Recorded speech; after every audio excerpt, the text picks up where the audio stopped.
नमस्कार and welcome to Bharat affairs. Department of acquisition councils की तरफ से हाल ही में 114 राफेल जेट्स को मंजूरी देने के बाद में अब इंडियन एयरफोर्स कहीं न कहीं रशिया का जो सुखोई 57 है इसे अब कंसीडर कर रहा है। अब यहाँ पर देख पाएंगे इसके रिगार्डिंग जो आर्टिकल से IAF set to pick Russian Su-57 क्योंकि आज के टाइम में हमारे पास फाइटर जेट के जो स्क्वाड्रन है ये 29 के आसपास में है, लेकिन जो सैंक्शनड स्क्वाड्रन है ये 42 है। यहाँ तक कि पाकिस्तान के पास में 25 स्क्वाड्रन है। आप समझ सकते हैं कि भारत और पाकिस्तान ऑलमोस्ट कहीं न कहीं अब सेम स्क्वाड्रन यहाँ पर ऑपरेट कर रहा है, और वहीं चाइना के पास में 66 है जहां कोई तुलना ही नहीं है। और इन्हीं सबको देखते हुए अब ये कहा जा रहा है कि सुखोई 57 जो है ये इंडियन एयरफोर्स के लिए नेक्स्ट डील हो सकता है। और जहां तक बात रही लॉकहीड मार्टिन के F-35 फाइटर जेट्स की, जो कि एक stealth 5th generation fighter jet है जिसको हमने पहले ही रिजेक्ट कर दिया था due to higher acquisition cost और पॉसिबल रिस्ट्रिक्शंस को देखते हुए, तो हमारे पास में फिलहाल इस 10 साल के स्टॉप गैप मेजर्स को फिल करने के लिए हमारे पास एक ही ऑप्शन है सुखोई 57 का। और ये जो सुखोई 57 है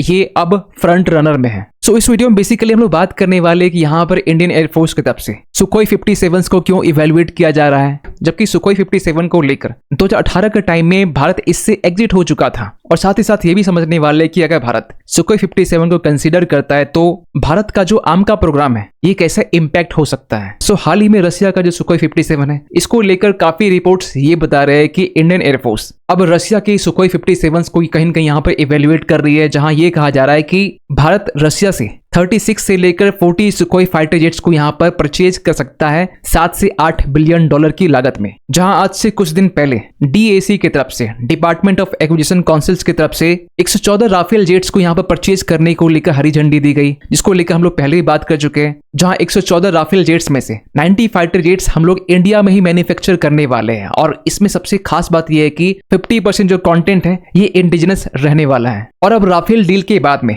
सुखोई 57 को कंसीडर करने की बात की जा रही है, जहां ये भी कहा जा रहा है कि 2026 तक में IAF सुखोई 57 को परचेज कर सकती है as a stop gap measures के तौर पर, क्योंकि भारत का जो आम का प्रोग्राम है एडवांस मीडियम कॉम्बैट एयरक्राफ्ट जो प्रोग्राम है जिसे बनने में फिलहाल अभी 1 दशक का टाइम और लगने वाला है 2035 तक में, तो इस गैप को फुलफिल करने के लिए और जो स्क्वाड्रन के जो स्ट्रेंथ है इसे अचीव करने के लिए हमें 13 स्क्वाड्रन की रिक्वायरमेंट है, और हर एक स्क्वाड्रन में 20 फाइटर जेट्स होते हैं अप्रॉक्स। तो कुल मिलाकर यहाँ पर हमें 260 फाइटर जेट्स की रिक्वायरमेंट है, जहां पर 114 जो फाइटर जेट्स हैं ये हमें फ्रांस देने वाला है। रही बात सुखोई 57 की, अगर ये डील होता है तो हम लोग यहाँ से 40 और भी पूरा कर सकते हैं, मींस 2 स्क्वाड्रन हम लोग और पूरा कर सकते हैं। इसके बावजूद भी हमें यहाँ पर 100 फाइटर जेट्स की रिक्वायरमेंट होगी। और सुखोई 57 को रशिया पहले भी ये कहता है कि हम लोग भारत को 100% टेक्नोलॉजी ट्रांसफर करने वाले हैं, लोकल असेंबली भी हम लोग भारत में ही सेटअप करने वाले हैं। और जो वेस्टर्न 5th जन और US का जो F-35 फाइटर जेट्स है इसके कंपैरिजन में हम लोग फास्टर तरीके से भारत को डिलीवरी कर सकते हैं अपने सुखोई 57 का। इतना ही नहीं, ये F-35 से कॉस्ट इफेक्टिव भी रहने वाला है, भारत में ही इसे रशिया भारत को प्रोड्यूस भी करने वाले हैं, क्योंकि F-35 जो फाइटर जेट्स है इसे हम लोग पहले ही रिजेक्ट कर चुके हैं, क्योंकि F-35 को लेकर ये कहा जाता है कि इसकी जो एक्विजिशन कॉस्ट है ये काफी ज्यादा है, डिलीवरी टाइमलाइन भी काफी ज्यादा है। क्योंकि अगर आप तेजस मार्क 1A फाइटर जेट्स को लेकर जो इंजन हम लोग US से इंपोर्ट कर रहे हैं, GE का F-04 जिसकी डिलीवरी में US ने काफी डिले लगाया है। इतना ही नहीं, पिछले साल F-35 को लेकर आपने ये भी देखा होगा कि जब UK का जो F-35 है एक केरल की तिरुवनंतपुरम एयरपोर्ट में जब लैंड करता है तो अप्रॉक्स 1 महीने के बाद में UK इसे वापस अपने देश ले जाता है, क्योंकि UK को F-35 ले जाने में बार बार US के लॉकहीड मार्टिन से OTP की डिमांड करनी पड़ रही थी। वैसे आपको बता दें कि F-35 आज के टाइम में UK के अलावा इटली, जापान और बाकी अदर यूरोपियन कंट्रीज भी इसे यूज करते हैं। अब सवाल ये निकल के आता है कि Su-57 जिसको लेकर भारत पहले ही रशिया को मना कर दिया था, क्योंकि Su-57 के इंजन को लेकर काफी क्वेश्चन मार्क रेज किए जा रहे थे कि जो इंजन है ये 4.5 जनरेशन का इंजन है, स्टील्थ को लेकर भी क्वेश्चन मार्क किए जा रहे थे। तो अगेन यहाँ पे ये सवाल निकल के आता है कि फिर क्यों अब भारत Su-57 को कंसीडर कर रहा है। तो इसके पीछे गिने चुने 3 से 4 रीजन है। पहला तो रीजन यहाँ पर यह है कि हम लोग अपने 5th जनरेशन कैपेबिलिटी गैप को फुलफिल करना चाहते हैं, क्योंकि अगर आज के टाइम में देखें चाइना के पास में 200 से भी ज्यादा J-20 mighty dragon fighter jets हैं, US के पास में 600 से भी ज्यादा F-35 के वेरिएंट्स हैं, वहीं इंडिया के पास में 0 है। वहीं पाकिस्तान को लेकर चाइना ने यह कहा है कि हम लोग पाकिस्तान को J-35A जो फाइटर जेट है, जो कि अपने आप में एक 5th जनरेशन फाइटर जेट है, इसे यहाँ पर डिलीवर करने वाला है। वहीं के भारत की बात करें तो आज तो आज के टाइम में हम लोग राफेल जो कि 4.5 जनरेशन है, सुखोई 30, मिराज 2000 ये फाइटर जेट ऑपरेट कर रहे हैं। तो हमारे पास में कोई भी स्टील्थ फाइटर जेट्स नहीं है। इनमें से भी जो मिराज 2000 है ये आज नहीं तो कल रिटायर भी होने वाला है। और हाल ही में इंडियन एयरफोर्स की तरफ से ये कहा गया कि हमारे पास जो स्क्वाड्रन का जो स्ट्रेंथ है फिलहाल अभी ये 29 है, वहीं पाकिस्तान के पास में 25 है, चाइना के पास में 66 है। तो यहाँ पर यह कहा गया कि हमारे पास जो फाइटर स्क्वाड्रन्स के जो नंबर्स हैं ये अब ऑलमोस्ट पाकिस्तान के बराबर हो चुका है। तो ऐसे कंडीशन में भारत कैसे यहाँ पर टू फ्रंट वॉर को यहाँ पर लड़ सकता है। नेक्स्ट रीजन निकल के आता है आमका को लेकर। आमका जो कि एडवांस मीडियम कॉम्बैट एयरक्राफ्ट जो कि भारत का 5th जनरेशन प्रोग्राम है, जिसमें हम लोग आमका के फेज 1 और फेज 2 दोनों यहाँ पर डेवलप करने वाले। फेज 1 के लिए जो इंजन है ये हम लोग यूएस के GE 414 को हम लोग इंटीग्रेट करने वाले, और फेज 2 में DRDO और साफरान के बीच में जो इंजन है ये हम लोग इसे को डेवलप करने वाले हैं। लेकिन अल्टीमेटली हमारे पास में आमका फाइटर जेट्स आने में ये 1 दशक का टाइम लेने वाला है, मीन्स 10 साल अब भी लगने वाले हैं। और आगे कुछ पता नहीं कि भारत और पाकिस्तान के बीच में कब यहाँ पर वॉर जैसी सिचुएशन हो जाए, क्योंकि पिछले साल जिस तरीके से इंडिया पाकिस्तान के बीच में एक कॉन्फ्लिक्ट देखने को मिला, ऐसे कॉन्फ्लिक्ट आगे आने वाले टाइम में कभी भी हो सकता है। और इसके लिए भारत को चाहिए जो ऑथराइज सैंक्शंस फाइटर जेट्स है, मींस 42 ये, प्लस हमारे पास में 5th जनरेशन फाइटर जेट्स भी होने चाहिए। तो इसी चीज को फुलफिल करने के लिए भारत यहाँ पर as a stop gap measures के तौर पर सुखोई 57 को कंसीडर कर रहा है। नेक्स्ट रीजन निकल के आता है सुखोई 57, जिसे हाल ही में रशिया की तरफ से अपग्रेड करने का दावा किया गया है। आप यहाँ पर देख पाएंगे दिसंबर 2025 का आर्टिकल्स है, जहां पर रशिया की तरफ से ये कहा जा रहा है कि हम लोग अपने सुखोई 57 में जो इंजन हम लोग पहले यूज किया करते थे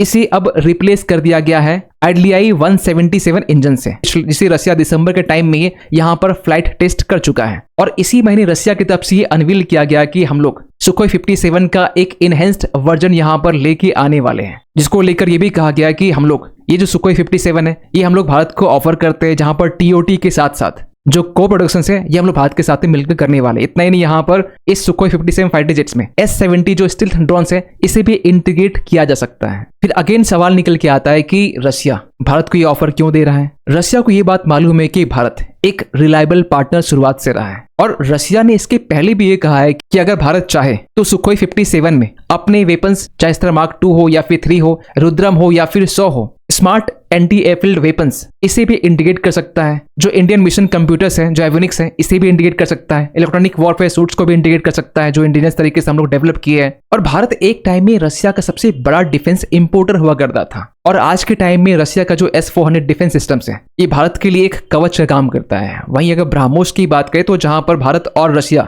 दोनों मिलकर इसे डेवलप करते हैं, जहां पर रशिया के पास में 51% स्टेक्स हैं। और HAL की तरफ से हिंदुस्तान एरोनॉटिक्स लिमिटेड जो नासिक में है ये ऑलरेडी रशिया का जो सुखोई 30 है इसे एक लंबे टाइम से प्रोड्यूस करता आ रहा है। तो कहीं न कहीं जो इंफ्रास्ट्रक्चर है ऑलरेडी ये सूटेबल है। रही बात MRO की, मेंटेनेंस, रिपेयर और ओवरऑल की, इसके लिए भी हमें रशिया के ऊपर डिपेंड नहीं रहना होगा। लेकिन क्यों कहा जा रहा है कि ये बिगेस्ट स्ट्रेटेजिक रिस्क हो सकता है, क्योंकि इससे जो हमारा इंडिजियस मोमेंटम है, जहां हम लोग आमका के ऊपर काम कर रहे हैं, तेजस फाइटर, तेजस मार्क 1A और मार्क 2 फाइटर जेट्स के ऊपर में काम कर रहे हैं। वैसे mark 1A light combat fighter jets है, लेकिन जो मार्क 2 है ये जस्ट लाइक ये राफेल की तरह है 4.5 जनरेशन का। तो यहाँ ये कहा जा रहा है कि जो हमारा इंडिजियस मोमेंटम है ये स्लो हो सकता है, क्योंकि आपको बता दें कि फिलहाल अभी भारत के इंडिजिनस प्रोग्राम में जहां हम लोग तेजस मार्क 1 फाइटर जेट्स ये हम लोग ऑलरेडी 36 यूज कर रहे हैं, वहीं तेजस मार्क 1A फाइटर जेट्स इसको लेकर HAL को 180 के आसपास में यहाँ पर ऑर्डर दिए गए हैं, और तेजस मार्क 2 जहां 120 के आसपास में यहाँ पर ऑर्डर दिए गए हैं। लेकिन सबसे बड़ी समस्या यहाँ पर ये आ रही है कि जो तेजस मार्क 2 है इसको लेकर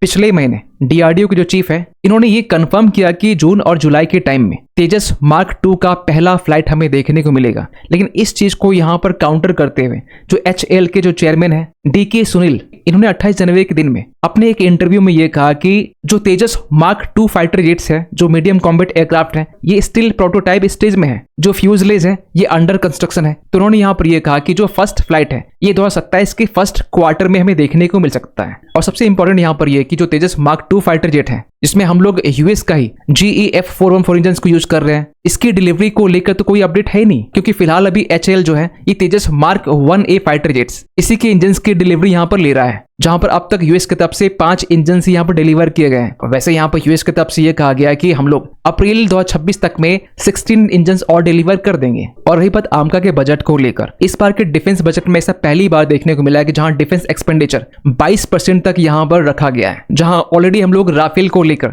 $40 बिलियन का यहाँ डील कर चुके हैं। सुखोई 57 को लेकर ये कहा जा रहा है कि इसमें भी $8 बिलियन के आसपास में वो डील कर सकते हैं। तो जहां ओनली राफेल $2.4 बिलियन